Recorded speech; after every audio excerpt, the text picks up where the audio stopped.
ఒకటి ఉన్నటువంటి మనకు పనికి రాదు అని వదిలేసి లేని వ్యర్థాన్ని తయారు చేస్తాం.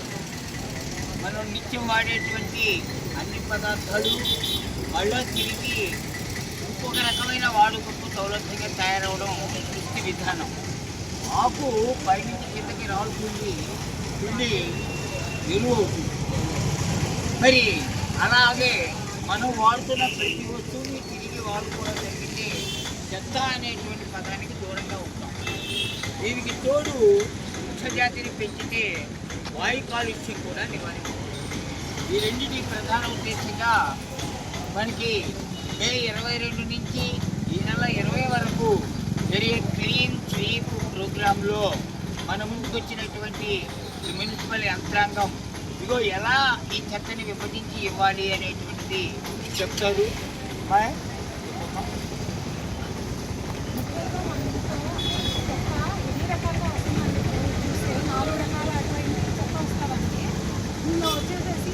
కూరగాయలు తరిగిన వేసుకు, పండ్లు తరిగిన వేసుకు, మిగిలిపోయిన ఆహార పదార్థాలన్నీ పచ్చ కలర్ కింద ఇవ్వాలి. పచ్చ కలర్ కింద అని ఎందుకుంటున్నామంటే కలర్ మాత్రమే చెప్తున్నాం.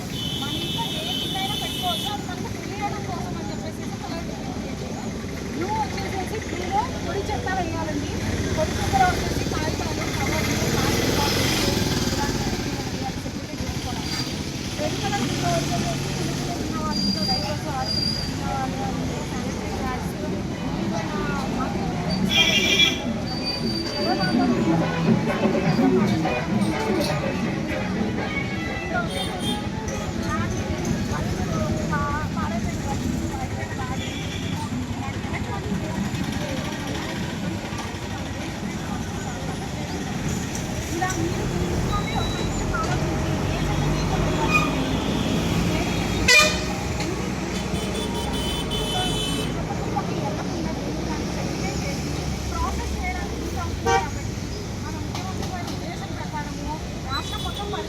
ఉండాలి అనేది పరిశుభ్రత కోసమే ఒక ప్రోగ్రాన్ని కండక్ట్ చేయడం అనేది చాలా హర్షణీయమైనది.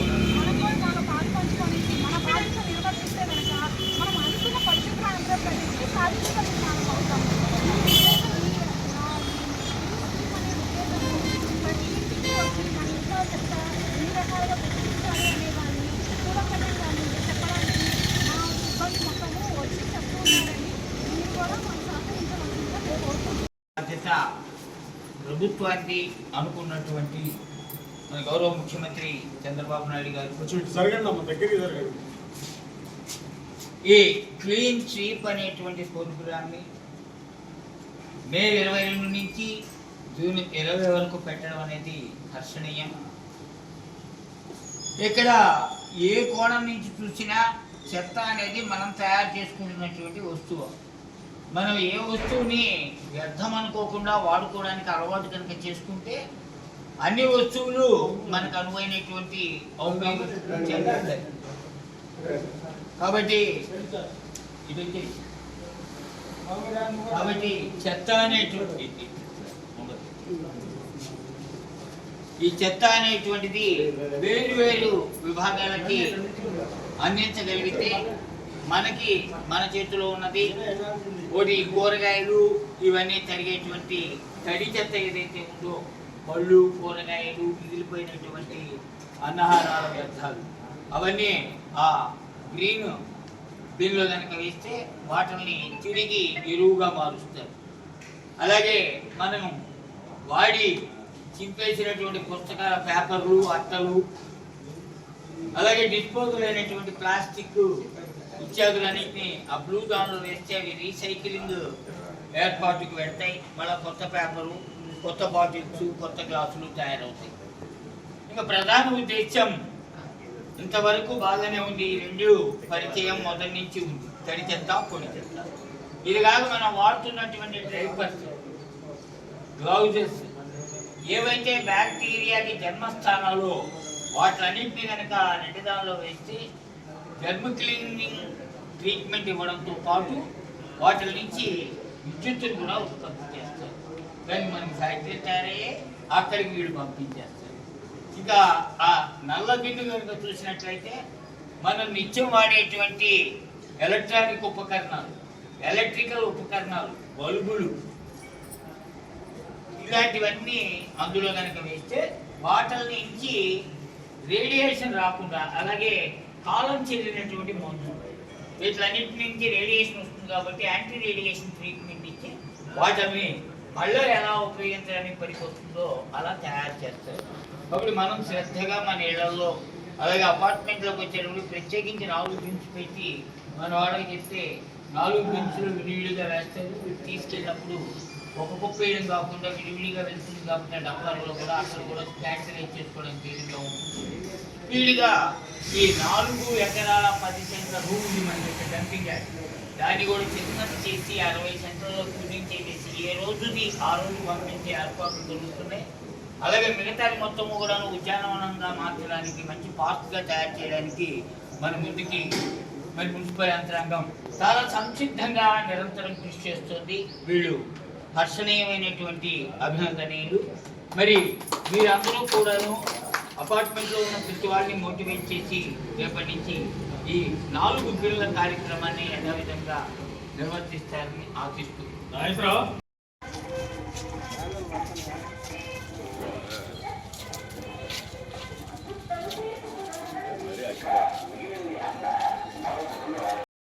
ఓ పెంట కుప్పలో కనుక వేస్తే అక్కడ ఎరువు తయారయ్యి అది వెళ్ళి పొలంలోకి వెళ్ళేది. ఇంట్లో వాడుకున్నటువంటివన్నీ ఏదో ఒక పండగ పేరుతోనో ఇంకో పేరుతోనో తగలపెట్టేటువంటి సాంప్రదాయం ఉంది. చెత్త అనేటువంటిది ఎప్పుడు సమర్థంగా అట్టే పెట్టే పని లేదు. మరి అలాంటి స్థితి నుంచి మనం వైదొలిగి చెత్త మొత్తం ఒక కుప్పగా చేసి వీళ్ళకి అప్పగిస్తే ఈ మున్సిపాలిటీ వాళ్ళు ఎక్కడికి తీసుకెళ్లాలో తెలియక ఊరి చివరో రోడ్డు చివరో పోస్తూ ఉంటే కంపు కొట్టమే కాదు, వివిధ రకాలైనటువంటి అన్యాయమైన రోగాలకు గురవుతున్నాం మనం. కాబట్టి మనం ఏం చేయాలి అంటే మొట్టమొదట చెత్త అనేటువంటిది పేరనివ్వకూడదు. అభివృద్ధి ఏదైనా ఆక్సిజన్ కావాలి కాబట్టి మొక్కలు పెంచాలి. ఈ 2 పనులు మనం చేయాల్సింది.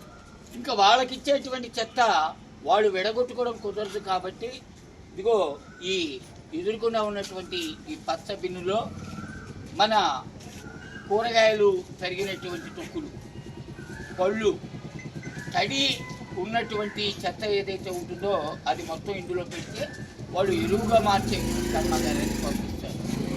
ఇది కాక మనం వాడినటువంటి పేపర్లు, డిస్పోజబుల్ గ్లాసెస్, సీసాలు, ఇలాంటి ప్లాస్టిక్ సామాను మొత్తము కూడాను ఆ బ్లూ బిన్లో కనుక వేస్తే దాన్ని రీసైక్లింగ్ ఫ్యాక్టరీకి పంపిస్తారు. జాగ్రత్తగా చూడమ్మా, ప్రతిదీ ఏ వస్తువు ఎక్కడికి చేరాలో అక్కడికి చేరుతుంది. ఇది తర్వాత చెప్పకూడదు, బాగుండదు.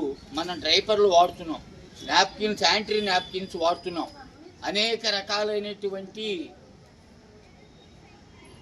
బీజాలు అంటే ఇంకొక జీవి పుట్టడానికి వీలైనటువంటి తావుల్ని వాడుతున్నాం మనం.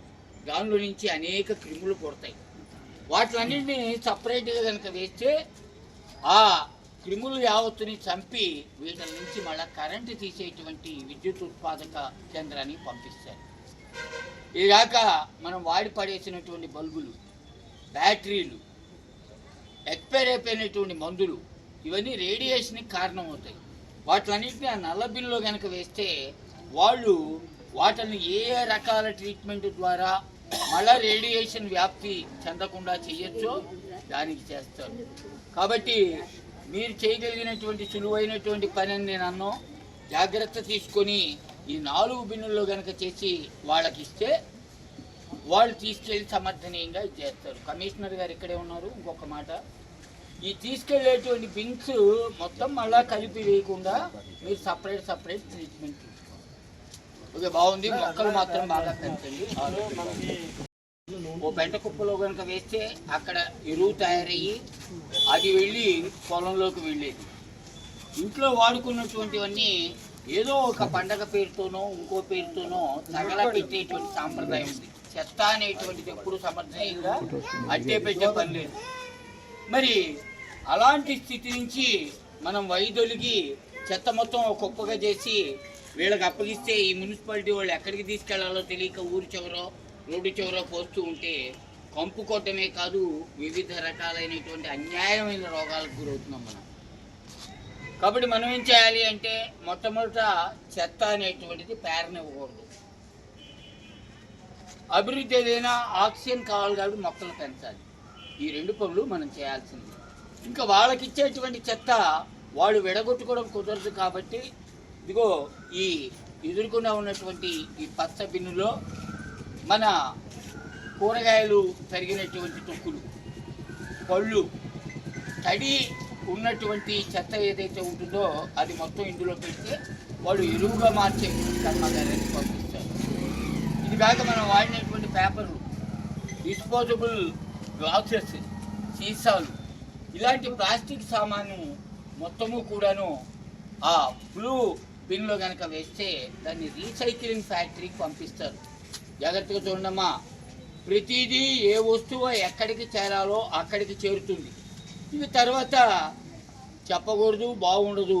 మనం డ్రైపర్లు వాడుతున్నాం, నాప్కిన్స్, శానిటరీ నాప్కిన్స్ వాడుతున్నాం, అనేక రకాలైనటువంటి